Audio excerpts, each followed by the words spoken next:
This is a video to explain a little bit about myself and my reasons for starting this YouTube channel. This is probably one of the first videos I should have done, but for some reason, maybe I put it off, or maybe it just didn't occur to me, but now I'm doing it. So I'll briefly give you a little rundown of where I came from and how I ended up in this position today of starting a YouTube channel. And I grew up in England in a town called Atherton, which at the time living there I thought, I don't really like this place, there's a lot of negativity here, I want to leave. But since leaving I've realised that I took the place for granted and I needed some perspective on my own country to fully appreciate what I've got.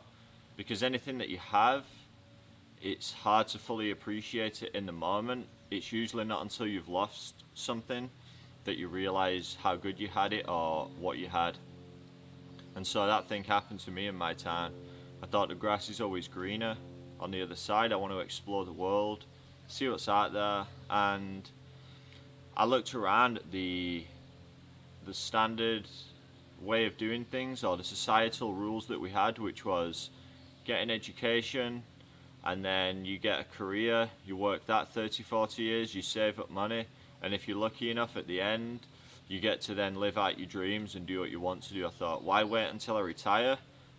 Why not do that now? And so that's exactly what I did. And I realised in university that there were 200 of us in the lecture halls, but only 2 or 3 jobs.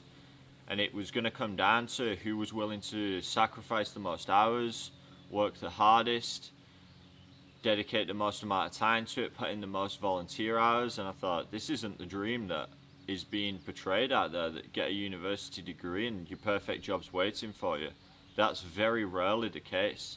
It's just a system of making money and churning people through that system with a lot of false promises, or at least that was my experience. And so I left university, and the main reason I went to university was not necessarily for the degree itself, but for the experience, and it gave me some amazing experiences, and I wouldn't be here today. So university is definitely worth it, but not necessarily for the education, because you don't need a piece of paper with your name on it to let you know what you are or what you're capable of. That comes from deep down inside of yourself. And a lot of the most successful people in the world either dropped out of college or never went to college. So I thought to myself, okay, I've done the university thing, I don't want to settle down into a career, that doesn't seem like it's for me. I'm going to move to Canada. And I moved to Canada, and the first few years were amazing. But then this idea of settling into a career and this societal pressure that we all feel and we all come under started to catch up with me a little bit. And this eventually led me to starting my own business. I started a landscape business, and I thought, man, I'm living in one of the most beautiful places in the world. I've got my own business. I'm successful. I've made it. But it didn't feel like that to me. It felt, I didn't feel fully fulfilled, and I wasn't fully happy. And this all came very clear to me. I remember the specific moment. I was driving the truck one day. I was coming up to a set of traffic lights near where I used to live. I just remember coming to this realization of, why am I so tense right now? I was just tensed up, because anybody that owns their own business knows that the things you're told as a kid of, you become your own boss, you have freedom, there's no one telling you what to do. These things are an illusion. The people who own businesses work harder than anybody else, they put in more hours than anybody else, they think about it 24/7 because it's always on your mind. So, and the thing that I found was, well, I become my own boss, but once I started my own business, I quickly realized that rather than just having one boss, everybody's now become a boss. Everybody that wants to hire you or wants your service then becomes your boss. And so I thought, this tension built up in me. I thought, I got to do something about this. So that's when I started doing yoga, which was a practice to release tension from the body. And it allowed me to relax and start to come into a deeper connection. And I always had a fascination with science and looking at the outside world to ask these bigger questions of what are we doing here? What's the meaning of life? Surely it can't be get an education, work a career, retire, play golf for the last 10 years, and then you're dead. I thought that there's got to be more to it than that. But I found with science that it led me on a path of looking outwards. Everything was based on looking outwards, and the more outwards I got, and the more deeper into some of the theories I got, the more complicated the world became. The more unknown questions there was. It wasn't getting me closer to the answers I wanted, it was getting me further away from those answers. And I specifically remember this. I was going over to a friend's house to play some video games one night.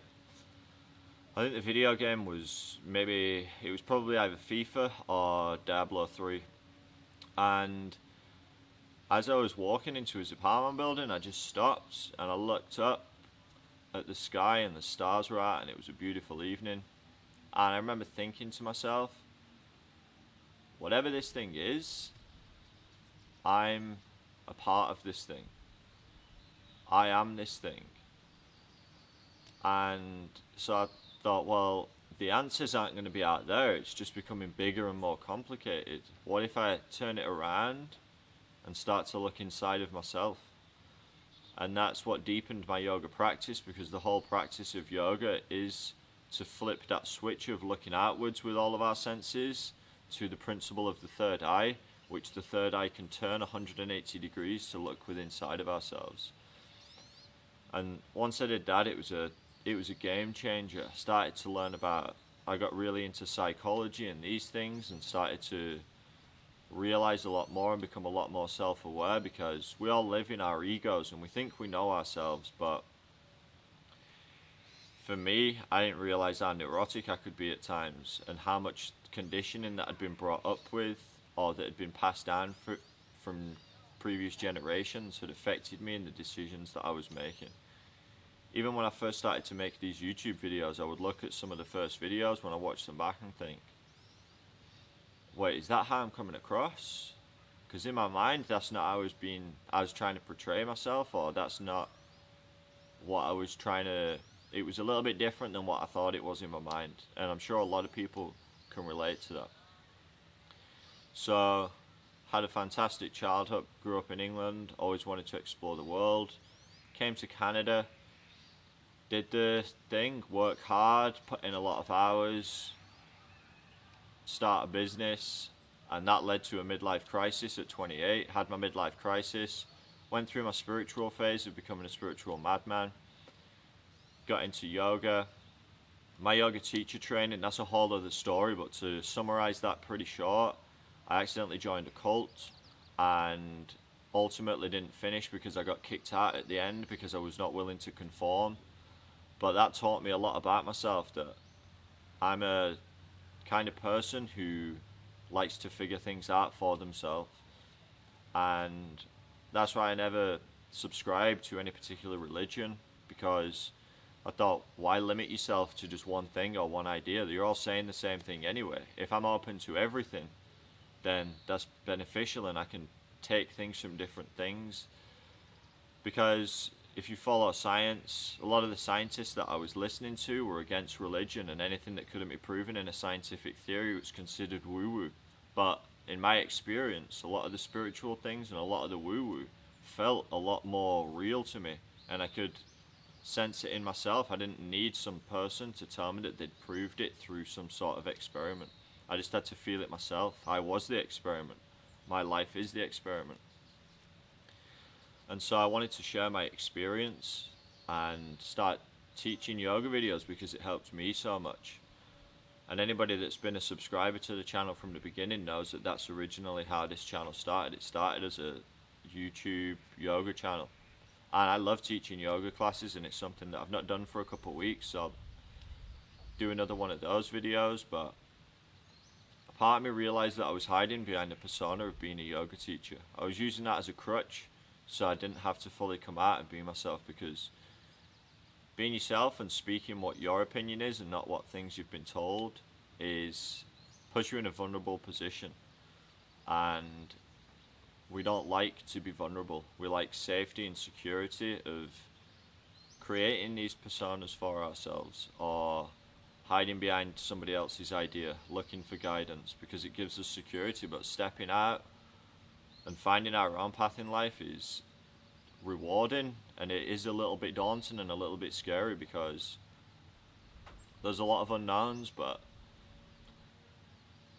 I enjoy the unknown, and life's a journey that we're supposed to figure things out, not just settle in to a standard way of doing things or what society dictates we do.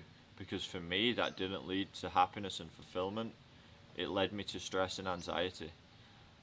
And so I wanted to put this video out to let you know a little bit about why I started the channel, which is ultimately to help people, and that includes helping myself. By me putting out these videos, I get to get things off my chest. I get to watch them back and see, oh, I didn't realize that that's how I was coming across, or it's just an interesting process to film yourself and watch it back. It leads to a lot of self-growth. So a lot of the people who start yoga YouTube channels say, well, this is for you and it's purely for you, and yes, it is to help people and it is for you, but it's also for myself, because I really believe that the best way to help other people is by helping yourself, to live as an example. So I'm going to go out there and try and make a go of this thing without doing the standard 9 to 5, Monday to Friday grind, because it is a grind and it doesn't make me happy. It makes me stressed out and it puts me down, and I would rather go out in a blaze of glory doing exactly what I want to do than subscribe to somebody else's idea or do something that I've been conditioned to do. And wanted to put this video out just to catch you up with that. Really appreciate you watching the videos, because having someone to listen to you makes a big difference. If we all listen to each other, a lot of times when we're talking to other people, we're actually talking to ourselves and we're playing our own things out. And in the past, I've not always been the best listener. It's a skill that I had to learn. But if you have any questions, I'm sure I've missed a lot out, or if there's anything that I said that you think, oh, I'd like to know a little bit more about that, or this is my experience, I had a similar experience to that, please reach out to me and let me know. I'd love to connect with you, and stay tuned, because I'm determined to find out more about life, push myself out of my comfort zone. And if you watch the videos from the first videos to this point, there's kind of night and day, because it was an experience of starting off with, I was awkward in front of the camera, it felt weird to me, I was a little bit insecure, and becoming more comfortable with that process has led to a lot of self-growth. And if you stick with it, I'm going to keep pushing myself out of that comfort zone, so you can see how this whole thing plays itself out. Really appreciate you watching. Any questions, contact me, and I'll catch you in the next video.